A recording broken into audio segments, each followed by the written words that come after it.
The film begins with Jeff Taylor and his wife Amy traveling by road from Boston to San Diego in their new and sleek Jeep Grand Cherokee. Due to recent financial problems, they have made the risky decision to relocate in search of better opportunities. However, the car is financed, which increases the pressure to settle down and pay off their debts in the new city. During the drive, while Jeff stretches his arm toward the back seat to grab a bottle, an old pickup truck suddenly appears, forcing him to react quickly to avoid a collision. Jeff firmly blames the driver for reckless driving. Later, they stop at a gas station to refuel and buy some snacks. There, they unexpectedly run into Earl, the driver of the pickup truck. At first, Earl admires Jeff's car, but his attitude quickly changes and he accuses Jeff of causing the near accident. To avoid trouble, Jeff sincerely apologizes and asks him to forget about it and move on. Even so, Earl leaves angrily and the couple continues their journey toward San Diego. Everything seems fine as they talk about an unexpected stroke of luck, having seen a $90,000 lottery prize printed on a junk food wrapper. However, the trip takes an unexpected turn when the car breaks down, leaving them stranded in the middle of nowhere, anxiously waiting for help. Jeff tries to call for assistance, but there's no signal. Shortly after, a passing truck catches his attention. Unfortunately, it turns out to be Earl's truck, and not only does he refuse to stop, but he also mocks them. The situation worsens when Earl turns around and positions himself in front of them, creating a clear sense of threat. Just as the tension rises, another large truck appears, forcing Earl to retreat quickly. The driver of the new truck, a kind man named Warren, offers to help and checks the vehicle. After a brief inspection, he suspects the car is overheated and proposes taking them to a restaurant 5 miles away so they can use a public phone to call a tow truck. Jeff decides to stay with the car so it can cool down, while Amy agrees to accept the ride in order to call for towing service and buy cold drinks to ease the intense heat. With Jeff's consent, Amy gets into the truck, leaving him alone. After some time, Jeff checks the vehicle again and discovers that loose wires caused the malfunction. After reconnecting them, the car works again, and Jeff drives directly to the restaurant to reunite with his wife. Upon arriving, to his horror, Amy is not there. He asks the waiter, who turns out to be rude, and other customers, but no one provides useful information. He leaves a message for Amy and decides to search the town for her. On the road, he sees a truck similar to Warren's and tries to stop it. The driver turns out to be Warren, but Amy is not with him. When questioned, Warren claims to not know Jeff or any woman and insists he has never seen him before. Confused, Jeff looks inside the truck but finds nothing suspicious. At that moment, a police car approaches and Jeff asks for help. Officer Len Carver listens to his story and decides to investigate Warren, who maintains his version that he has never met Jeff or Amy. The officer thoroughly inspects the truck but finds no signs of a struggle or evidence linking Warren to Amy's disappearance. Finally, Officer Len begins to believe Warren and suggests that Jeff may have confused the trucks, also raising the possibility that Amy left voluntarily based on similar cases. Jeff refuses to accept that idea, certain that he knows his wife. With no concrete evidence, the officer releases Warren, while Jeff is left devastated, convinced that Amy was in that truck. At the police station, Jeff's anguish increases when he sees numerous photos of missing persons, especially middle-aged women like Amy. Since 24 hours have not yet passed since her disappearance, the police cannot take action unless there is a ransom call or clear evidence of kidnapping.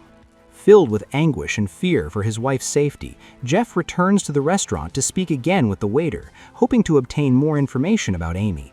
However, his questions lead to nothing useful. Growing increasingly desperate, Jeff decides to force the waiter to show him the customer's receipts to check whether Amy had been there. The argument escalates quickly until the waiter pulls out a gun and points it at him, forcing Jeff to leave. A glimmer of hope appears when an apparently innocent man named Billy approaches and claims to have seen Amy. According to Billy, she arrived at the restaurant in a truck, went inside briefly, and then left with another man in a different vehicle. He adds that the man took her along Route 7 near the river. When Jeff tries to get more details, Billy refuses to say anything else and stares at the waiter who has just stepped outside to keep an eye on Jeff. Jeff asks Billy to go with him to the police, but Billy mocks him, calls him a fool, and claims that the police are involved in everything. With no other options, Jeff decides to act on his own and heads directly to Route 7 in search of Amy. Upon arriving, he finds the road closed and comes face to face with Earl, who is armed. Confused and frightened, Jeff reverses and tries to escape, but Earl relentlessly pursues him. The road becomes blocked by two vehicles, forcing Jeff to divert onto another route that ends in a dead end.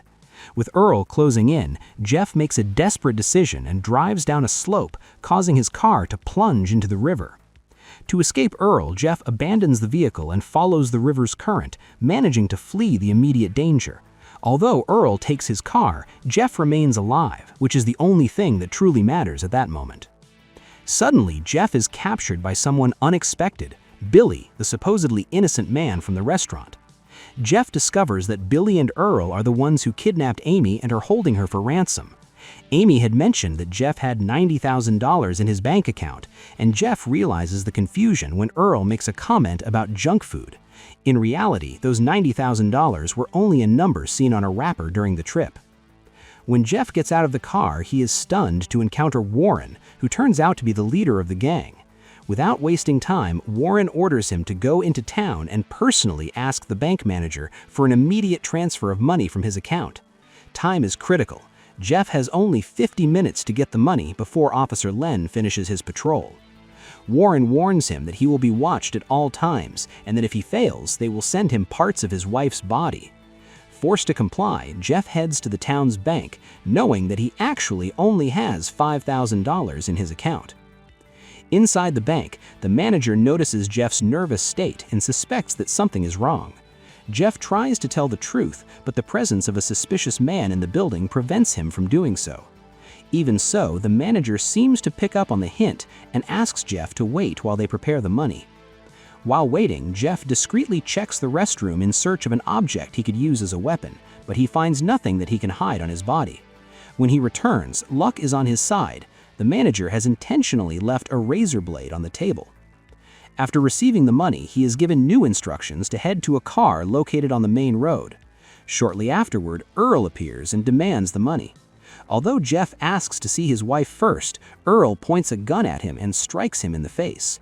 With his hands bound with duct tape, Earl confesses that he himself tampered with the car's wires at the gas station and that the group's plan had always been to kill them.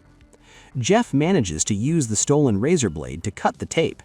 When Earl opens the bag, he discovers that instead of $90,000, there are bundles of $1 bills.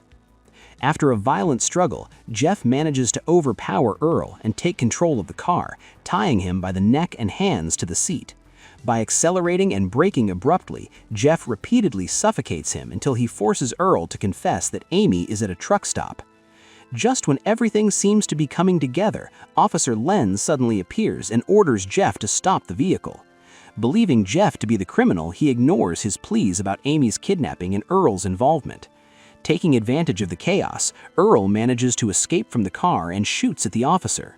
Before he can attack Jeff, the wounded policeman returns fire and shoots Earl, leaving him incapacitated. After calling for an ambulance over the police radio to help Officer Len, Jeff immediately heads to the truck stop to find Amy. At the truck stop, Jeff finds Warren talking on the phone with Billy. When Warren realizes that Earl has not made contact in over an hour, he orders Billy to take Amy to his barn so they can decide what to do with her. Jeff initially tries to stop Warren, but he changes his priority when he learns his wife's whereabouts. When the gang leader heads toward his house, Jeff takes advantage of the moment to climb onto the underside of the truck and hide. After a long drive, Warren arrives at his barn, where he is greeted by his son Deke and his wife Arlene. While Warren opens the barn door to unload items, Jeff climbs onto the roof and enters through a window. Inside the barn, Jeff discovers that Amy is not the only victim. The place is filled with belongings from previously kidnapped people. Shortly afterward, Billy and Al arrive with Amy, who appears to have died due to the intense heat from the truck's exhaust. Jeff is devastated upon hearing this, and the men decide to bury her. However, Amy unexpectedly wakes up, revealing that she had only lost consciousness.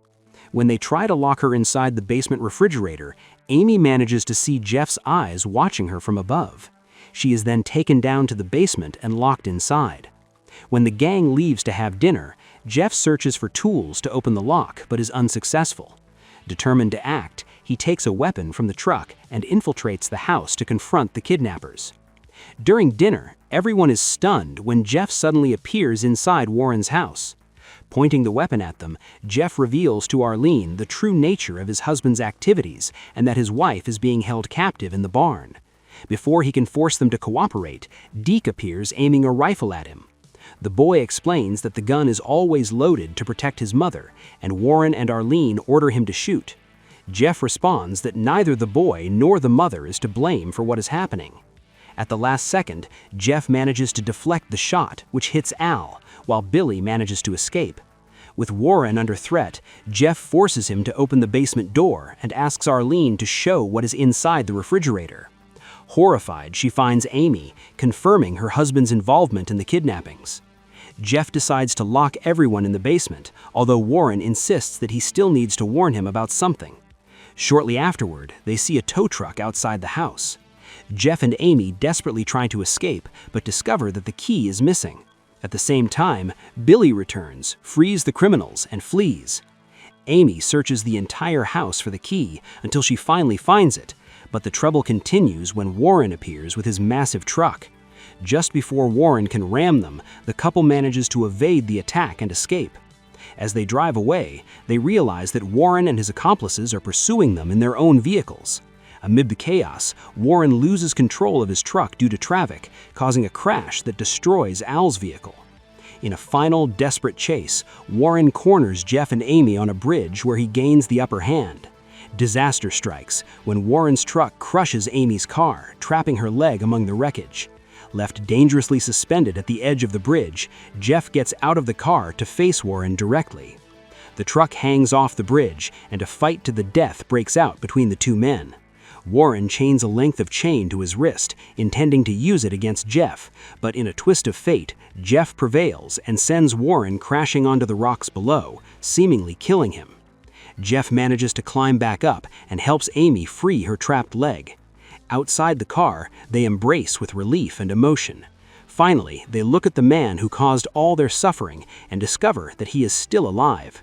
Filled with rage, Amy starts the truck, causing it to fall and crush Warren, killing him once and for all. Thanks for watching. Remember to like and subscribe for more movie breakdowns and recaps.